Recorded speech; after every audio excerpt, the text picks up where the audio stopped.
Today we've been joined by a very special individual, a promising cricketer from Sri Lanka, very efficient behind the stumps, and obviously in Sri Lanka he is considered to be one of the best wicket keepers, and I'm very much happy to welcome Niroshan Dickwella to the Sports Centre on TV1. Thank you very much Dika for accepting my invitation to feature on the show today. Thank you so much. You were a permanent part of the Sri Lanka squad until the incident in Durham happened in the month of June 2021, not like 5 months ago. There are a lot of preconceived thoughts on what exactly happened out there. Can we get your thoughts on that incident? I don't want to go deep into the story, but that the behavior that night was not acceptable from three of us, and we regret how we behaved that night, and we have paid the penalty at the moment. So everyone does mistakes, so we have to move on and live our life and go into the future. But that night we were allowed to go out, but we went out beyond the limits. That's what happened. So I don't want to go beyond that. So we accept our mistake and we regret what happened that night. Do you want to give any messages to the public, who are very much disappointed after that incident? Yeah, extremely. I have to say extremely sorry for the Sri Lankan cricket fans and everyone, and my family and my coaches and everyone, even the Sri Lanka Cricket Board, even in the inquiry. We apologized, we accepted our fault, and we are hoping to represent our country again and win matches for Sri Lanka.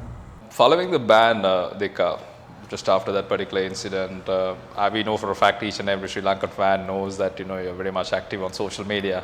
And we have seen a lot of videos about you working out and focusing on the game.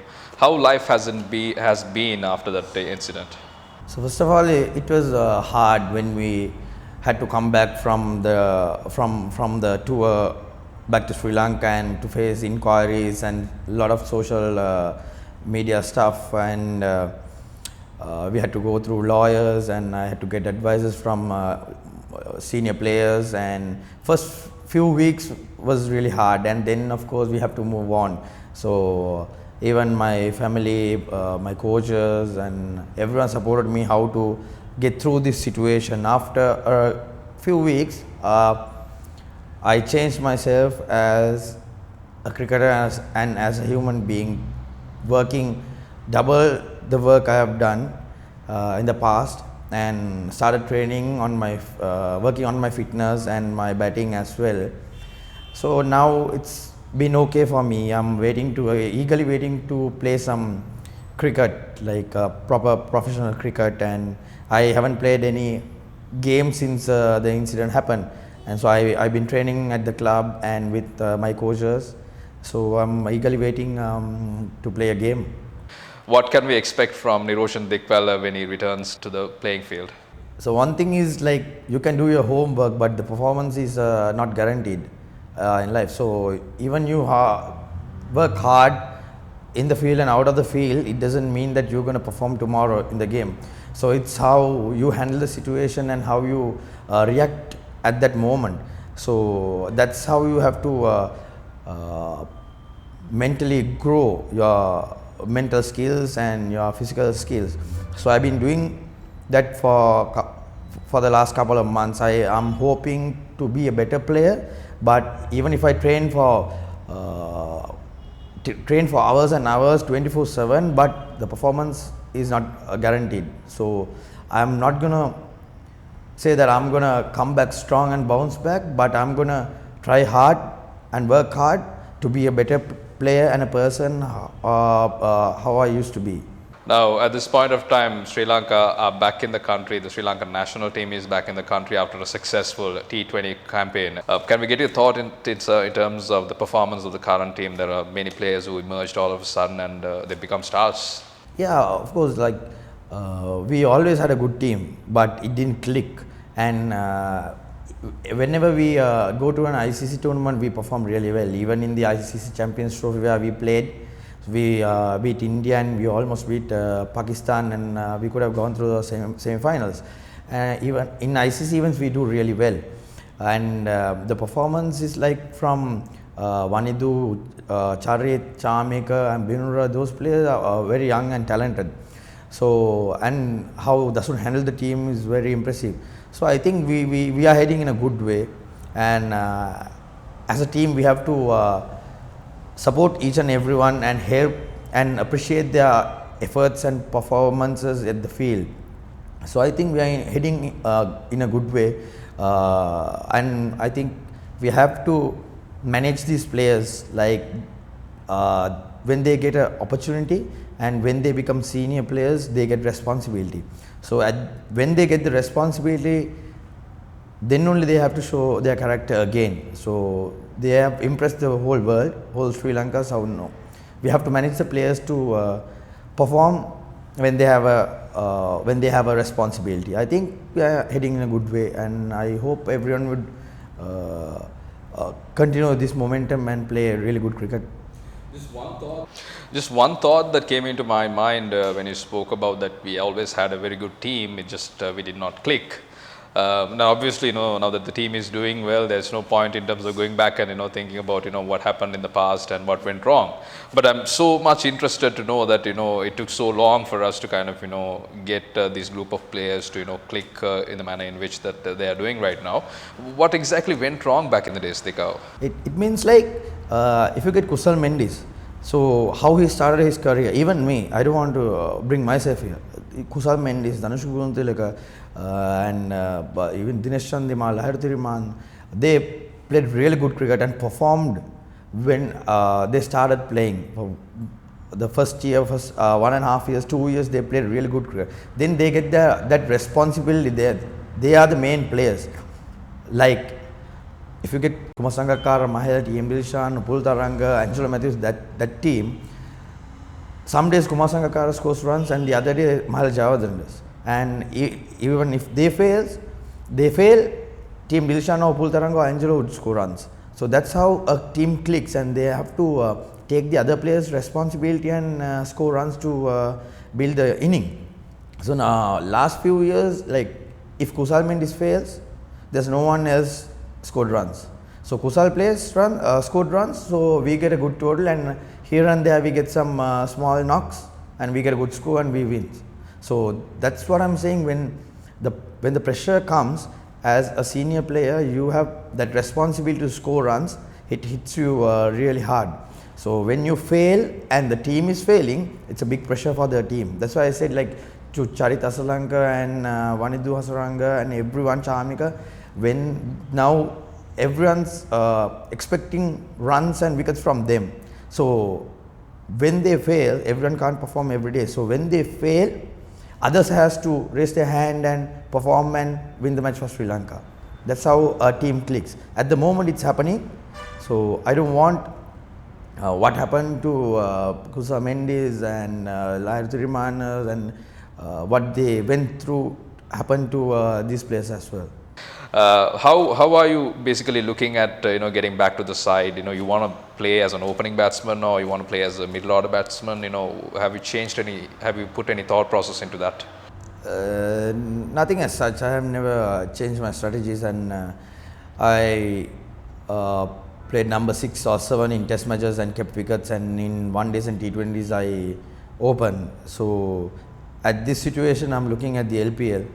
And even though as I said, performance is not guaranteed. You're not gonna perform in each and every game.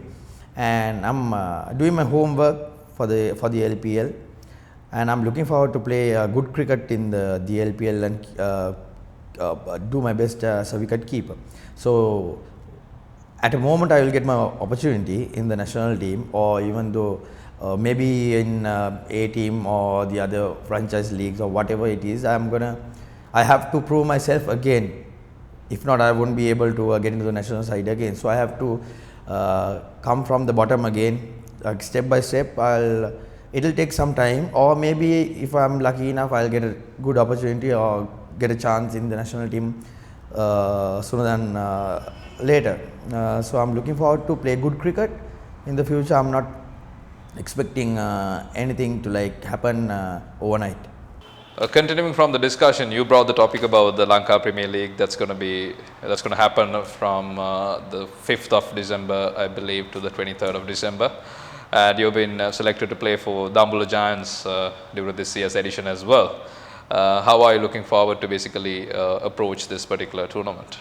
It's a good opportunity for me and even to Kusal and Danushka to show again what we are capable of and how we have changed our lives and as a human and as a cricketer.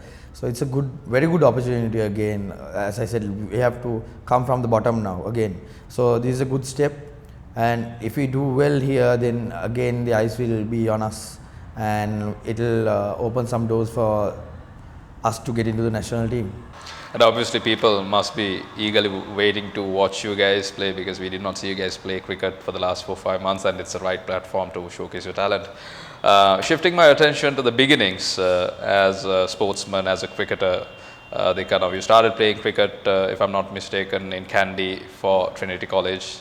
And everybody knows Trinity College because of some of the great people who had studied at that amazing institution. Namely Kumar Sangakkara. Nobody can take that name away from the school. Can you briefly explain me where you actually started cricket and where did you actually live in Kandy, and how was it growing up in Kandy? So I live in Polgol at the moment, and I used to live in Huddle. So I went to school from Peradeniya. Then of course my father put me to a cricket academy who was coached by Bernard Pereira, who was a former national cricketer, and Harold Ranasinghe. So there only I started playing cricket, and then I started playing house matches for my house games, and when I was grade 4-5. Then of course I got into under 13 team and performed, and then step by step under 15, 17 and 19. So when I was playing under 15, Sampath Pereira came to the college as the head coach of the first 11 team, and he watched me play in a semi-final, and he picked me for the first 11 squad, and he gave me the opportunity to play on the first game of the season. So unluckily I scored only, actually I faced only 2 balls in the both innings. So I got a duck in the first inning, first ball duck, and second inning first ball duck. Even though I failed, he gave me opportunity because he saw something in me, and he gave me quite a good opportunity to play for the first 11 team, and then he dropped me against St. Joseph's College.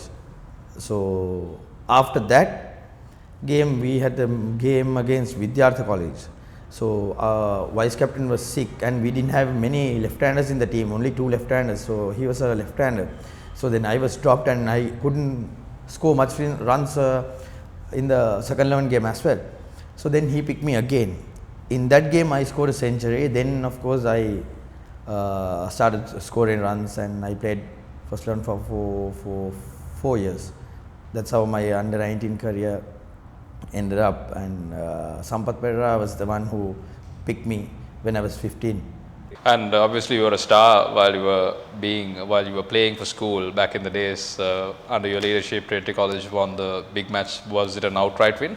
Yeah, it was an outright win after 26 years, and we went on to win the league championship and the one-day championship and the T20 championship. We were the triple champions. No other team has done it ever before or till now.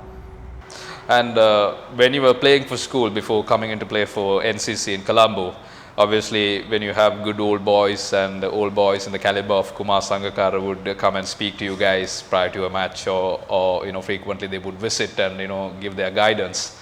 Do you remember the first time that you met Kumar Sangakkara, and what were the words exchanged between you and him? So I have met him at school when we were playing first round cricket. He comes and give us advices, and he comes for the team meetings. So afterwards, properly I met him at NCC. They were playing international cricket at the moment. They had a tour and they came back before the next tour, they had to play all the domestic games before the next tour. It was like 3 to 4 games they had to play. So we had a game against Bloomfield, and I was 19 years. So that day, Upuldaranga and myself, we were the openers. Upuldaranga got out early, and then Kumar Sangakkara came to bat. So we had a 260 odd partnership. He scored 130 and I scored 110 odd. So then of course we got along well, and then he went for national duties. After a while, when I played my debut, then I met him again, and we played for like 6-7 months together. In your debut during that match against South Africa in 2014, and you were one of the handful of cricketers to have gotten the privilege of playing with the likes of Mahela Jayawardene and Kumar Sangakkara in your generation. And you scored 72 runs in that particular match, and then put on exactly 100 runs with Mahela Jayawardene. I'm eager to know what type of conversations that you and Mahela Jayawardene had during the innings, and I'm just so much interested to know. People are watching, people are talking about how brainy is Mahela Jayawardene as a coach and as a tactician, and you as a player who played alongside, what are your thoughts on that? So he was always motivating me. On the day one at stumps, I was not out at 12, and he was 100 and something. So then we didn't talk much yet, and then the next morning he advised me how to start the inning again. And when I started the inning and when I was carrying it on, there was a small banter between me and Moeen Alis. So then he said something to me, and I was shocked, and I was not concentrating at that moment. Then he came to me and he hit on my helmet, punched on the helmet, and said, "You focus here. That's not the main thing. You focus the ball." And then for 5-10 minutes I was away from the game, and I couldn't come back because I had that anger, and I wanted to like fight against fire with fire, right? Then he came to me and he calmed me down, and then he asked for a water, and then he only had a small chat, but I can't remember what exactly he spoke to me. Then only I went on to score 72. Multiple questions. First thing is, you said that Mahela Jayawardene told you how to start the innings. What did he exactly tell you? He said, "Now it's a new day and the bowlers are fresh. You have to respect the bowlers more than what you did in the previous evening. So you have to respect the ball." But most of the balls he faced in that morning, and one spinner was bowling as well. Imran Tahir was bowling as well. So I slightly kind of attacked Imran Tahir, and I gave more opportunity to Mahela to bat against fast bowlers. So for the first 30-40 minutes I didn't get much strike, and then I had to leave the ball like what I don't do much. I had to leave the ball and defense and to respect the bowler. So even now I think about it, like in a test match, in a morning session, first 30 hours you have to leave the ball, respect the bowlers more than what you do in the previous day evening session, because the bowlers are fresh, they are attacking again. Now, the next question that I had was, what did exactly Moeen Alis told you? Moeen was like, he said, this small kid is, he was like, this small kid playing like playing the game like he's playing in his own backyard. How do we do it? He said something like that to AB de Villiers. So then I heard that. Then I want to say something back. Then I was saying, I asked, "What are you saying?" And then only Mahela came and said, punched on my helmet and said, "No, that's not the main focus. Here is the main focus. You have to focus here." He was like trying to take my concentration away. And like I've said, you played alongside Mahela, Kumar Sangakkara, Rangana Herath was part of it, Angelo Matthews was the captain, and you were 21 years of age at the time that you played your first test match. Can you briefly explain me the sequence of events that occurred leading up to you being selected to play for Sri Lanka? Tell me, how did you get the call that you're going to play for Sri Lanka? That's a long story actually. I was in England with the A team, We were in Durham again. We were in Durham and we were supposed to go to Ireland for the next few games. And then, of course, we finished a match last day, like I mean the previous day, and then our bags and the luggages went to Ireland in a truck. So that's how it travels. Like we fly and the trucks luggages goes in a truck. So then I got Siku Gripasan and myself we were sharing the room, and we got a call to the land number.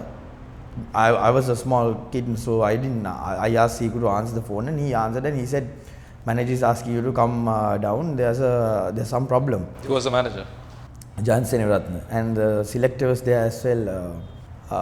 And then I went down and I was asking Siku, "Did something happen last night?" "No, right?" "So nothing happened. Then please can you come with me to meet the manager?" He came down in the lift with me, and when the lift was opening, there was a huge crowd, like manager and ECB managers and everyone.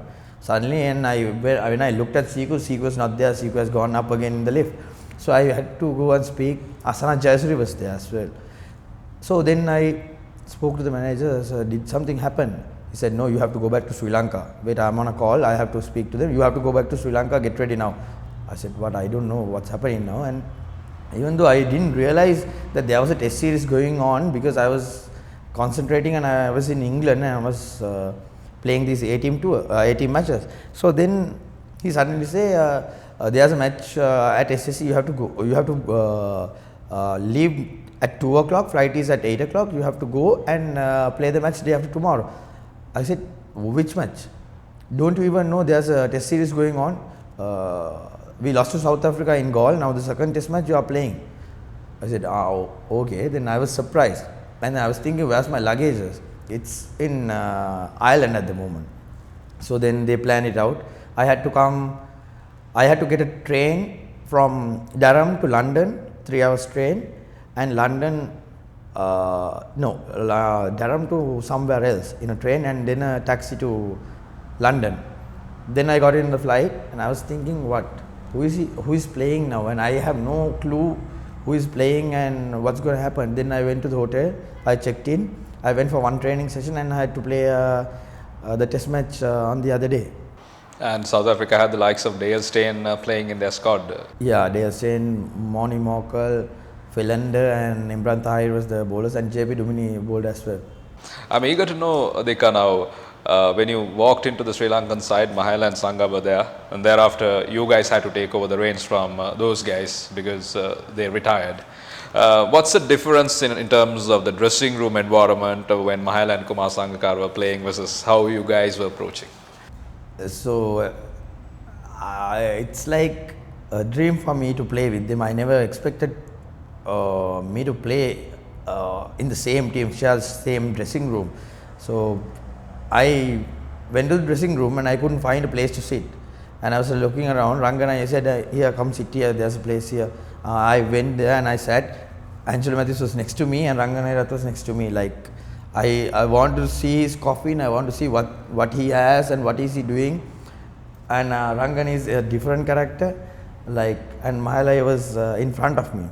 So Mahalaya doesn't talk much, and Kumaya is funny in the dressing room and they are shouting, screaming, all of that. Mahalaya is very organized and on time, working very in a professional way, and it was I can't even explain how it felt.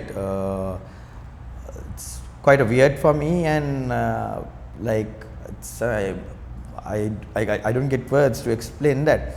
And now the juniors must be looking at us or the other senior players and thinking the same way. He behaves this way and he's a very organized character. It depends. Now at the moment in the dressing room we are very talkative, and I'm a very talkative character. If I stay calm and if I don't talk much, I can't perform because I get freeze. So I have to be relaxed and talk to each and everyone and be active in the dressing room. So there are people are different, players are different, so that's how they approach the match and get ready for the match. Who did you, amongst the, you have played with many teams, played against many teams. What's the most interesting character that you've found in other teams, if you could name a few players for me? Interesting as in everyone knows about the West Indies team. Like Caribbean people are very interesting and they are very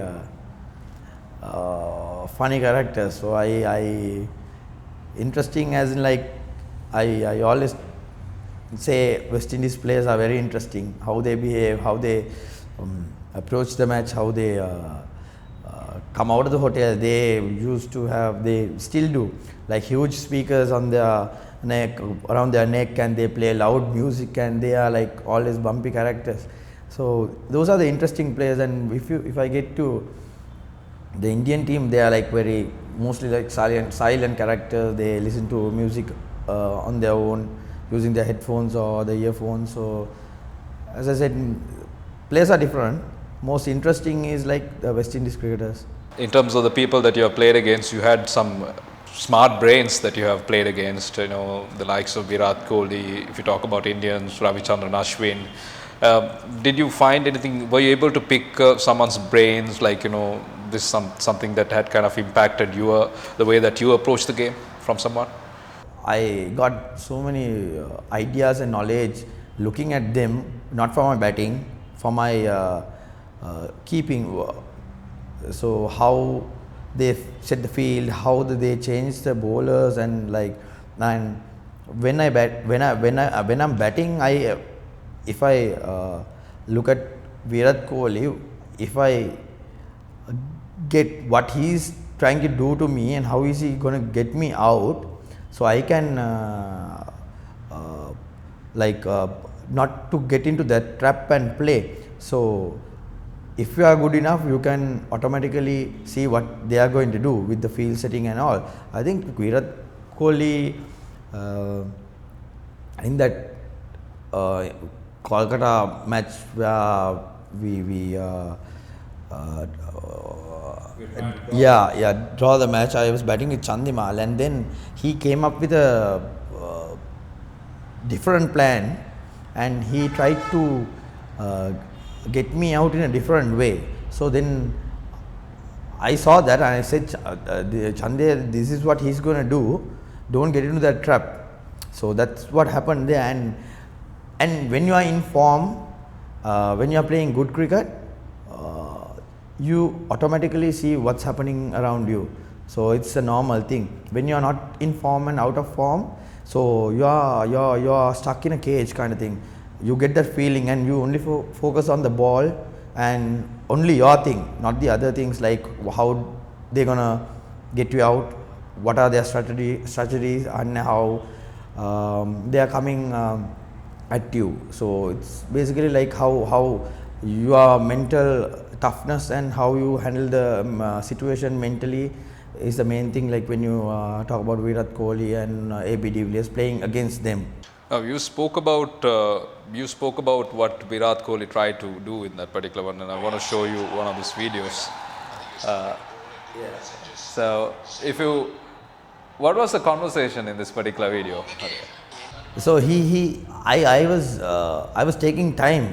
I wanted to draw the game, so I was taking so much time. And Chandimal, he just got to, he was batting, and I got there, and like we wanted to take as much as time to draw the game, and they were like going to run up and coming in bowling at us. So then I said, and I will take some time. You ask for drinks, and then I also asked for drinks. And Virat came to me and said, "Why are you so thirsty?" He said something, and then I said, "No, I need a drink. I'll take the a drink next door." Right? Okay. He didn't say anything, and Shami tried to come in a short run-up. He has not the normal run-up, and he came in a short run-up. He wanted to bowl quick to catch the time and not to waste the time. So then once he bowled at me, then I stopped again, and then when he started the run-up, I stopped. Then when I was batting, he didn't bowl. Like he's trying to break my concentration. So then again I stopped. Then this incident started, and we managed to drag like 20 to 15, 20 minutes. We shortened up from the game. So that helped us to draw the game. And in that particular series, the first match was played in Kolkata and the second match was won by India. Third match was played in Delhi, and you and Roshan Silva were batting brilliantly. You were chasing 410 runs, and then we were 298 or something like that. That was the best chance for us to win a test match in India, against India.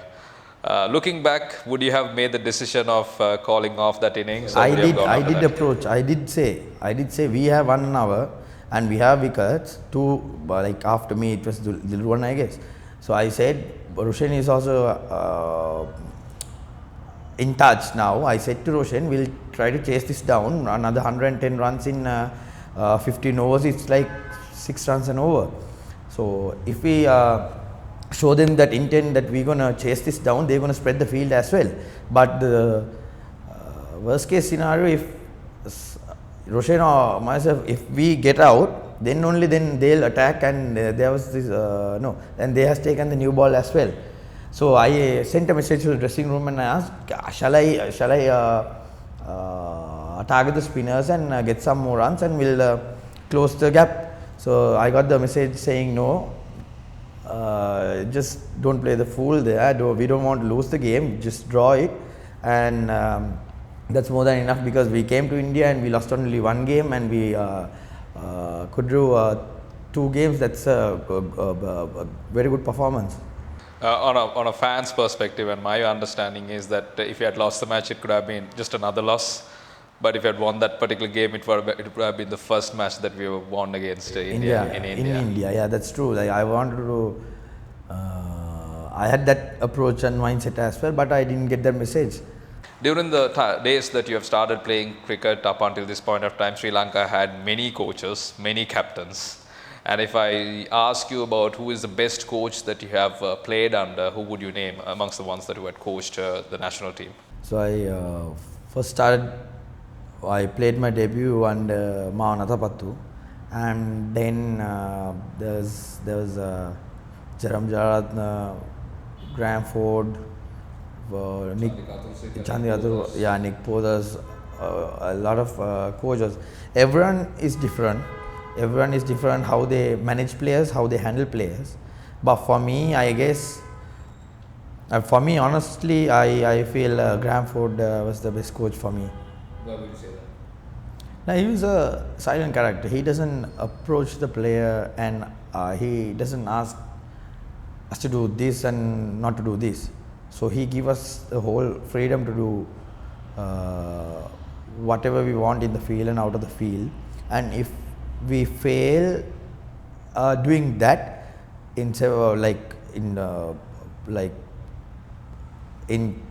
at a stretch, like 2-3 times we fail in that, he will come up to us and he will ask, are you happy what you are doing, or you do want to change? If you say no, I'm okay, like he will let us play. And he's a very straightforward character, so that's why I like Graham Ford.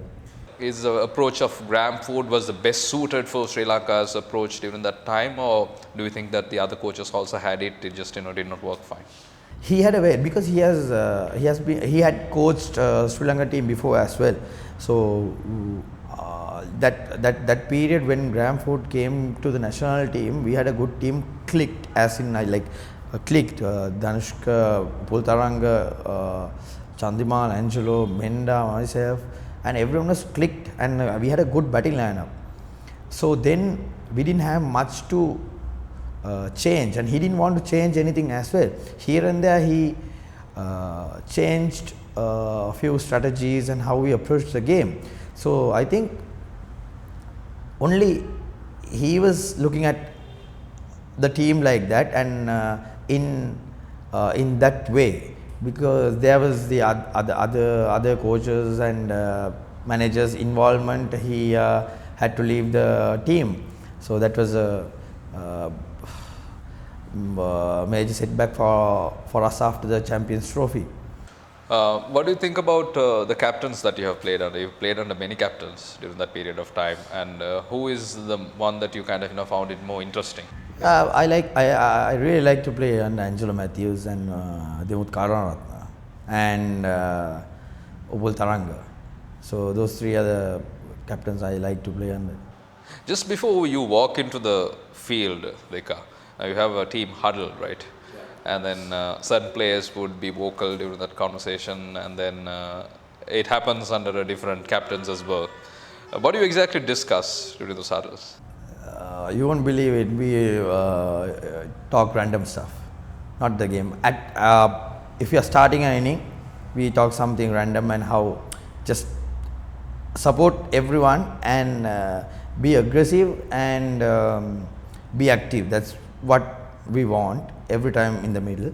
And if it's like we have stayed for like 3 to 4 sessions and we are like now fully tired and we talk random stuff and we pass it to everyone to like sometimes the youngest player speaks something and we laugh at him, or like funny things happen in the huddle. But at the middle when we get a wicket or like in the water break, we talk serious things like how to go and get this wicket or to approach the next 1 hour or next 30 minutes. So those strategies we talk in the middle, but at the huddle we go out like we talk random stuff sometimes, or maybe like if it's a crucial situation we come up with a plan. But because we do the huddle, we come from the dressing room, we talk everything in the dressing room, we don't have anything to talk near the boundary line. Anyways, we talk random stuff. When you have a bad day on the field, how would you wind it up? As I said, players are different. I would rather keep everything in the ground and go to the hotel and eat and sleep, or watch a video or something and sleep. So I don't. If I have a bad day, I don't think about it. I just leave it at the ground and go back. In 2016 and 2017 Sri Lanka Cricket Awards, you were awarded the Emerging Player of that category. Are you satisfied with what you have been able to achieve up until this point of time, from the time that the award was given to you? In 2016, 17, 18, those 3 years I've been scoring plenty of runs, even in test, all 3 formats. And so afterwards, I think, not in test I guess, because in test matches, like when I go to bat at number 7, I run out of partners in most of the games, or I get out. So I can't maintain an average and I have to score runs. I don't think about myself. I can be not out end of the day and may have a good average, but I try to get plenty of runs as possible with the tail enders. So that's why I can't maintain a good average in test cricket. But if I look back and see, I have won plenty of games and done so many things for the team in test level. In one days, I think. So the management changes and the coaches changes. When they change and they try different things to win games. So everyone says that I play a spin really good, and sometimes they put me into the middle order to handle the spinners. So that's not where I used to play. I'm an opener. So those things made me made my average go down a bit. But I think if I look back and see the situations I have played and what I have done in the situations, I think I have done reasonable thing for the Sri Lanka cricket and for the team. The wait for the test century is still not over. Yeah, of course, I'm eagerly waiting to score my first century, but I missed out against England and against West Indies as well, 92 and 96. What was going through your mind at that point of time when you get into the 90s, Dika? I never think anything. I just play my game. I've gotten out four times in international cricket on 90s. In 2 1 days, I have got out for 95 and 94 and 92 in this test match and 96 in against West Indies. So I don't change my game. I don't think about anything. I just play the way I used to play in this whole inning. So my bad luck, I always get out in 90s. When you talk about the challenges one would go through in life, if you talk about myself, I have my own challenges in terms of getting where I am right now, and it's no easy to become a cricketer.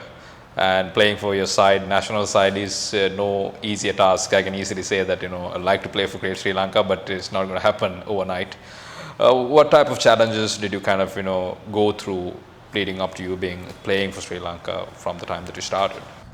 From day one, not even in the field of cricket, everywhere you get challenges. Like every day you have to face a challenge. So from school days, when I started playing under 19 Sri Lanka, so I had to travel in the bus to Colombo, carrying my cricket luggage and my suitcase and everything. Not only me, a few of my colleagues as well from Kandy. So from that challenge up to now, it's always every day you face a challenge. So at that moment, how you face that challenge and how you overcome that challenge is the main thing. So somehow I have to come to Colombo, right? So that's a challenge. So even it's packed in the bus, or whether it's raining or whether it's traffic or whatever it is, you have to come. So we have to accept that, and we have to believe that the future is bright always. That's what I always think. Your future is bright. You go there, you keep this step, and you have to always keep the other step as well forward. If you are scared, or if you are afraid, or if you feel like lazy, or if you think like, no, I don't want to do this, then better give up and do something else at home, or like in front of a computer, or whatever it is. You can't do always. Every day you have a challenge. Even today, when I leave this place, I have another challenge. I have to go home. I have to do something. Those every single thing, everything is a challenge in life. So I think like that, and I have been through difficult challenges. Like even when my father passed away last year, so that was a challenge for me. So I have to take care of my sister, my mother, and all of those things. So that's a challenge. We have to. One day, my father has to pass away, right? That's our life. Everyone has to go when the time is right. So we have to accept that and live without living in a dream world. So every time you get a challenge, and I always take the challenge as a positive thing. We see how the Sri Lankan players are playing against the bowlers from other countries. There's something that we don't see, is that how you perform against your own colleagues at the nets. So based on your perspective, who are the toughest Sri Lankan bowlers that you have faced? Lasith Malinga, no doubt. No doubt Lasith Malinga, his yorkers and his bouncers at the net. Does he bowl bouncers to you guys at the net stations? Yeah, everyone bowls, but with his action, and when he was in his peak, he was bowling, it was like we didn't want to bat to him. Like Lasith Malinga was the hardest to bat. I had an interview with Angelo Matthews about a couple of years back, and then I asked him a question: who is the biggest prankster in your team? And then no hesitation, he said Niroshan Dickwella. We see it behind the stumps as well. You've been extremely vocal. Can you explain me a situation where a prank was played by a teammate on you? I'm sure you always, do the honor rings, but any time where you at the receiving end. I have done so many things. I have pranked so many players. Like when Asayalagun, I'll tell you the small story, because Danushka's one is a very long story. He's scared of ghosts. So when we were in India, Asayala and myself, we both sneaked into Danushka. So he went to have a haircut in the salon at the hotel. So we got a key card and we went to his room, and we arranged the room in a very scary way. There was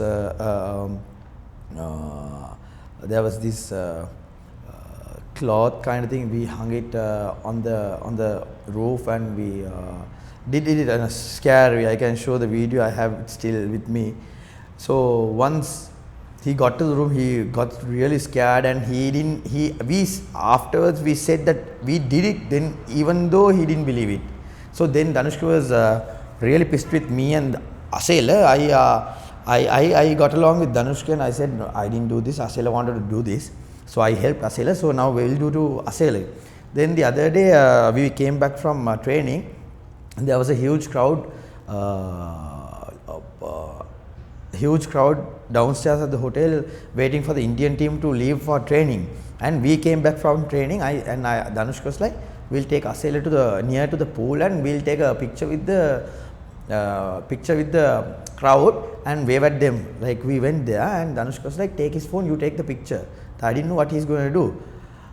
We were with the practice kit and shoes, and Asela was carrying his bag, and I was taking the picture. Danushka pushed him to the pool with his clothes and all. Everyone was looking, and that was really embarrassing for Asela. So those kind of things we have done, but no one has ever pranked me. They tried, but Menda is trying really hard, but no one pranked me yet. It was indeed an interesting conversation. Future aspirations as a player. What do you want to do in the future as a Sri Lankan cricketer? Oh, as I said, I want to play much as I can, and like I want to win games for Sri Lanka. That's my only goal from since my debut. I want to be a match winner and perform and be the best wicketkeeper in the world. And at this moment, I have to do plenty of things to get into the national team again. So I have to first look into the LPL, and whatever the chance I get, I have to perform and show them that I am back in the field, and I'm better than how I used to be. And so I'm hoping I will get a good get another chance in the national team, and I'm waiting to prove myself again, and as a better player and a better human being. Thank you very much, Niroshan Dickwella, for accepting my invitation to feature on the show. And on behalf of the Sports Centre and the News First, we wish you all the best, and soon we should be able to see you back on the field and win more matches as you aspire to be. Thank you very much for more time. Thank you so much. Always. Pleasure. From that, we bring to a close this edition of the Sports Centre on TV1. Until next week, it's goodbye from all of us here.